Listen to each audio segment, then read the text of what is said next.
안녕하세요. 한균수 매니저입니다. 오늘도 이제 찾아왔습니다. 오늘이 이제 6월 마지막 날이기 때문에 제가 6월 한 달 동안만 한다 그랬죠.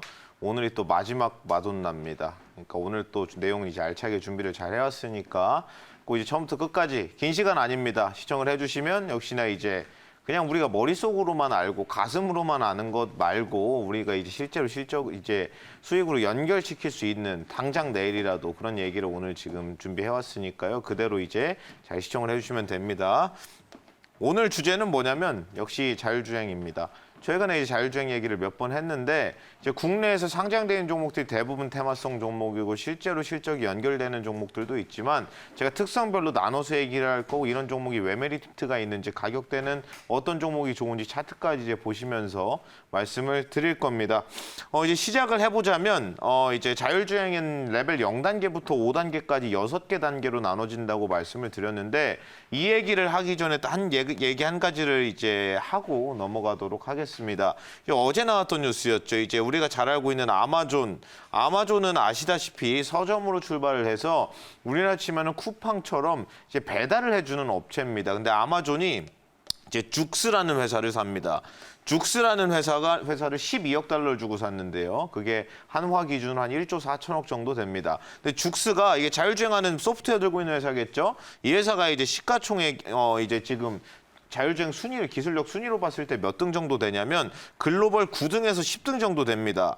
9등에서 10등 왔다 갔다 하는 죽스를 아마존이 12억 달러 주고 샀다. 이 부분을 이제 기억을 해주시면 되는데 지금 1등 어디라고 했죠? 몇 년째 계속 1등인 회사 있습니다. 웨이모라는 회사가 있고 웨이모라는 회사는 이거 구글입니다. 그냥 구글이라고 보시면 되고 웨이모의 지금 기업가치 평가를 작년에 모건 스탠리에서 해놓은 게 있는데 지금 9등, 10등인 죽스가 12억 달러였죠. 그럼 1등인 웨이모는 지금 정확한 기업가치 평가가 사실은 어려운데 미국에 있는 증권사들 예를 들면 모건 스탠리가 지금 웨이모에 작년 9월쯤이었습니다. 한 9개월 정도 전이니 작년 9월에 웨이모의 기업가치 평가를 얼마로 했냐면 1,050억 달러로 했습니다. 다시 말해서 웨이모의 기업가치가 작년 9월 기준으로 모건 스탠리의 가치평가에 의하면 시가총액이 한화로 130조 원이라는 뜻입니다. 130조 원. 근데 사실상 웨이모 매출 없습니다. 제로에 가깝다고 보시면 되죠. 그러니 결국에는 그 가치에 대한 그 기술에 대한 이제 평가 자체를 그렇게 많이 주고 있다.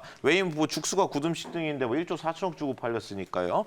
참고로 이제 말씀을 드리면 지금 이제 현대차와 앱티브의 합작법인이 지금 6등 정도 됩니다. 현대차가 제가 지난번에도 얘기를 한 적이 있었는데 현대차가 이제 앱티브랑 합작법인을 만들면서 그 합작법인 조인트 벤처에 이제 가치를 얼마로 놓고 했냐면 40억 달러를 놓고 만든 겁니다. 40억 달러. 총 가치가 한화 기준으로 한 4조 한 6, 7천억 정도 되겠죠. 그러면 반반 해가지고 이제 앱티브에서 반을 집어넣고 현대차 그룹에서 반을 집어넣어서 총 합이 40억 달러인데 현대차가 현금으로 16억 달러 넣었습니다. 현금으로 16억 달러 넣고 나머지 4억 달러는 뭘로 했냐면 지식재산권과 기술력으로 넣었어요. 그러면 총 40억 달러 중에 반반을 하기로 했는데 현대차가 현금을 16억 달러 그리고 자체 기술력이라든지 소프트웨어를 4억 달러 넣는 거죠. 그럼 이제 앱티브 같은 경우에 앱티브가 이제 나머지 반에 해당하는 이제 20억 달러에 대한 이제 뭔가 부어야 될 거 아니에요. 돈을 붓든지 뭐. 근데 중요한 건 지난번에도 얘기했지만 앱티브는 단 한 장도 10,000원 한 장 붓지 않았습니다. 100원 한 장 돈 하나도 안 들어갔어요. 그냥 뭐 했냐면 앱티브는 자기들이 가지고 있는 자율주행 기술력에다가 그리고 전문 연구 인력 700명 정도를 그냥 투자했습니다. 다시 말해서 현대차랑 앱티브라는 자율주행 기술을 갖고 있는 회사랑 합작법인을 만들었는데 앱티브는 10,000원 한 장 안 쓴 겁니다. 현대차만 혼자 현금 2조 부었어요. 현대차 정확히 말하면 현대차, 기아차, 현대모비스 이렇게 나눠서 돈을 부었는데 그 얘기는 조금 뒤에서 하도록 하고 그럼 이제 기술 얘기를 하는 겁니다. 제가 이 얘기를 또 왜 꺼내냐면 첫 번째는 큰 시세가 없었고 두 번째 이유는 그겁니다. 7월 1일 이제 내일 모레죠. 내일 모레 수요일인데 내일 모레 수요일부터 이제 국토부에서 승인이 나왔고 이제 자율주행 차법이 개정이 되면서 7월 1일 수요일부터는 레벨 3가 이 다음 단계에 있거든요. 레벨 3에 대한 자동차 생산 및 판매가 이제 합법으로 바뀝니다. 그래서 그거 관련해서 관련주들의 움직임이 이제 오늘부터 이제 실제로 시작이 됐는데 제가 그 얘기를 하기 전에 0단계부터 보겠습니다. 그럼 0단계는 당연히 그거예요. 그냥 차. 그냥 차입니다. 자율주행 기술이 하나도 안 들어간 거고. 그리고 1단계는 이제 운전자 보조하는 겁니다. 여기 보시면 크루즈 컨트롤이랑 ACC가 있는데 액티브 크루즈 컨트롤인 겁니다. 어댑티브 크루즈 컨트롤. 그래서 여기에 이제 어떤 내용이 들어가냐. 운전자를 보조하는 거, 일부 조향을 해주는 거, 그리고 가감속 자동화 정도. 그래서 가장 많이 지금 시중에 굴러다니는 차가 1단계입니다. 2단계는 최근에 나오는 이제 G80, GV80, G90 같은 거에 들어가는 거 최근에 들어간 게 레벨 2고 레벨 1이 지금 가장 많습니다. 굴러다니는 차로 놓고 봤을 때는. 그럼 레벨 2 여기서 지금 이제 이거는 상용화가 돼 있는 기술인데 방금 전에 말씀드린 대로 뭐 G90, 뭐 GV80, GV70 뭐 이런 차들에 들어가는 겁니다. 2단계가. 2단계까지는 지금 합법이기 때문에. 그럼 여기에서 이제 추가되는 게 뭐냐면 대표적인 게 그거예요. 이제 자율주행 기능을 킨 상태로 고속도로나 국도를 주행할 때 차선을 자기가 잡습니다. 차선을 인식을 하죠. 그리고 차선까지 인식하는 자율주행 모드를 켜놨을 때는 핸들 손 떼도 되죠. 자기가 핸들 꺾죠. 조향까지 합니다. 근데 중요한 건 우리가 핸들을 떼고 10초에서 15초가 지나면 핸들에 손 올리세요라고 경고등이 뜨죠. 손 안 올리면 그 자율주행 기능이 꺼집니다. 그 부분 다 아실 거예요. 그러면 여기에 2까지가 지금 적용이 돼 있는 거고 이번에 7월 1일 내일 모레부터 풀리는 게 3단계 조건부 자율주행이 되는데 이건 뭐냐면 제가 지난번에도 똑같은 얘기를 했었는데 여기서 하나 더 더하는 겁니다. 손을 떼고 10초에서 15초 뒤엔 잡아야 됐었죠. 레벨 2는. 레벨 3는 그냥 손 놓는 겁니다. 그 대신 전 구간, 예를 들면 이런 거죠. 우리 집에서 뭐 충무로에서 출발지를 충무로로 찍고 도착지를 뭐 분당에 있는 어디 아파트를 찍습니다. 그러면 찍어놓고 다 손 떼도 될까요? 안 됩니다. 그러니까 특정 구간에서만 손을 그냥 놔버려도 되는 게 뭐 레벨 3가 되는 거고. 그럼 예를 들어서 고속도로 주행할 때 내내 놓고 했다가 톨게이트 나갈 때는 잡아야죠. 톨게이트 나가고 나서 교차로 대형 사거리에서는 손 잡아야 됩니다. 그러니까 정확히 말하면 이제 자율주행 수준의 완전 수준까지 들어간 건 아니고 레벨 4부터 레벨 4랑 5 이 2개 단계를 진짜 자율주행이라고 합니다. 시장에서는. 그래서 3단계까지는 조금 이제 불안전하지 않나 이렇게 이제 시장에서 얘기를 하는 거고 이게 이제 7월 1일에 풀리게 된다고 보시면 되고요. 중요한 거는 이겁니다. 테슬라 얘기를 방금 전에 이제 스치면 생각가에서도 했었는데 테슬라가 작년까지 차를 58만 대를 팔았다고 했죠. 근데 테슬라가 대단한 건 뭐냐면 인공지능 딥러닝을 통해서 지난해까지 팔린 58만 대의 주행 레코드가 중앙 서버로 다 전송이 되고 있습니다. 그러면 테슬라에서는 그 주행 정보를 분석해서 사고율을 줄이는 거죠. 그러면 테슬라에서 쓰고 있는 지금 자율주행 시스템이 오토파일럿이라는 겁니다. 들어보신 적이 있으실 거예요. 그러면 테슬라는 그 안전보고서라는 거를 분기별로 냅니다. 2020년 1분기 보고서가 지금 있거든요. 2020년 1분기 보고서에 의하면 10만 킬로를 주행했을 때 자동차가 10만 킬로를 주행했을 때 테슬라의 오토파일럿을 사용한 10만 킬로가 있을 거고 그냥 일반 차에 이제 주행인 데이터인 10만 킬로가 있겠죠. 그럼 이거 사고율이 몇 %인지 아십니까? 일반 자동차가 10만 킬로를 탔을 때 보통 사고율이 몇 프로가 나오냐면 12.9%입니다. 사고율이 평균적으로 12.9%. 지금 지난 1분기에 가장 최근에 나온 통계에 의하면 지금 테슬라의 오토파일럿 주행 데이터를 놓고 봤을 때 10만 킬로 자율주행을 했을 때 자율주행 10만 킬로 누적거리를 찍었을 때 사고율이 몇 프로가 나오냐면 1.3이에요. 1.3. 정확히 말씀드리면 우리가 지송으로 직접 운전하는 거에 사고율이 10분의 1에 가깝습니다. 완전 미친 기술이죠. 근데 중요한 건 뭐냐면 테슬라가 누적 판매 대수가 쌓이면 쌓일수록 주행 레코드가 쌓이고 인공지능 딥러닝이 그걸 합습하기 때문에 사고율이 계속 내려갑니다, 이게. 그럼 여기까지만 놓고 봤을 때 일반 차의 사고율이 10만 킬로 주행했을 때 오토파일럿보다 10배가 위험하다는 뜻이 됩니다. 근데 그렇다고 해서 이 사고율을 빵프로로 떨구는 거는 불가능하겠죠. 점점 이제 기술이 좋아지면서 사고율이 내려가긴 하지만 빵프로 수렴하는 거는 사실 좀 너무 먼 미래 얘기가 될 겁니다. 구글에다가 검색어에다가 테슬라 슬립이라고 한번 쳐보세요. 그럼 어떤 사진이 나오냐면은 자고 있습니다, 다. 차에서 자율주행 켜놓고 다 자요, 고속도로에서. 근데 제가 그거 보면서 쇼킹했던 건 뭐냐면 운전자가 혼자 운전할 때 자는 것도 충격적인데 운전자만 자는 게 아닙니다. 그 차에 운전석, 보조석, 뒷좌석에 사람이 있는데 다 자요. 그걸 켜놓고. 그러니까 이제 사회적인 문제라고 미국에서 너무 믿으면 안 된다고. 근데 통계적으로 봤을 때 믿을 만한 이유가 뭔가요? 일반 통계를 놓고 봤을 때 사고율이 10분의 1에 가깝다는 겁니다. 엄청난 기술이죠. 그래서 이거와 관련해서 이제 말씀을 드리는 거고, 네 번째는 이제 고도화 자율주행. 여기부터 제가 뭐라고 했죠? 4단계부터는 진짜 자율주행 구현이 됐다고 보는 겁니다. 4단계와 5단계의 큰 차이점은 뭘까요? 4단계는 뭐냐면 가장 이해하기 쉽게 말씀을 드리면 운전자가 탑니다.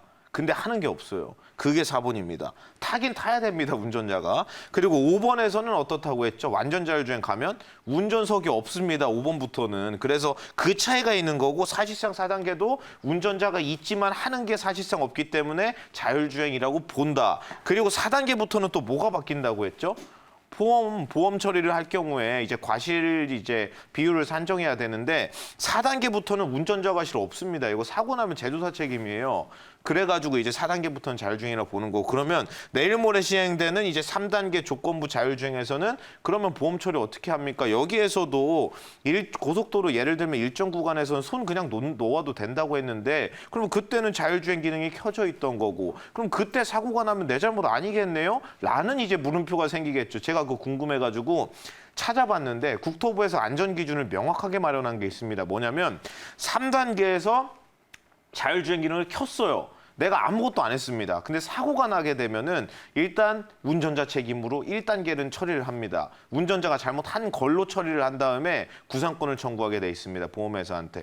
예를 들어서 일단 사고가 나면 쉽게 말하면 이거죠. 일단 제가 이제 물어줍니다. 그 다음에 아니 나 진짜 이게 오토파일럿 켜놓고 나 아무것도 안 했는데 이거 내가 낸 사고가 아니다. 그러면 이제 자율주행차들 같은 경우에는 주행 기록 장치가 다 달려 있습니다. 어떤 이유 때문에 어떤 판단을 했고 언제부터 언제까지 자율주행 기능이 켜져 있었는지 다 기록이 남아요. 그러면 그 기록을 통해 가지고 보험회사한테 구상권을 청구합니다. 이거 봐, 이거 내가 잘못한 거 아니고 제조사한테도 청구를 하는 거죠. 근데 내가 잘못한 게 아니라 니네가 만든 시스템이 판단을 했고 그 판단 때문에 사고가 난 거잖아. 이거 내 잘못 아니지라고 구상권을 청구하도록 돼 있습니다. 이번에 나오는 레벨 3에는 그렇게 돼 있다는 말씀을 드리고, 아까 전에 이제 테슬라 슬립에 관해서 말씀을 드렸는데 미국 도로교통국에서 처음으로 공식으로 인정한 이제 사망사고가 있습니다. 자율주행 사망사고. 그게 언제 있었냐면 제가 날짜도 정확히 기억을 하는데 2016년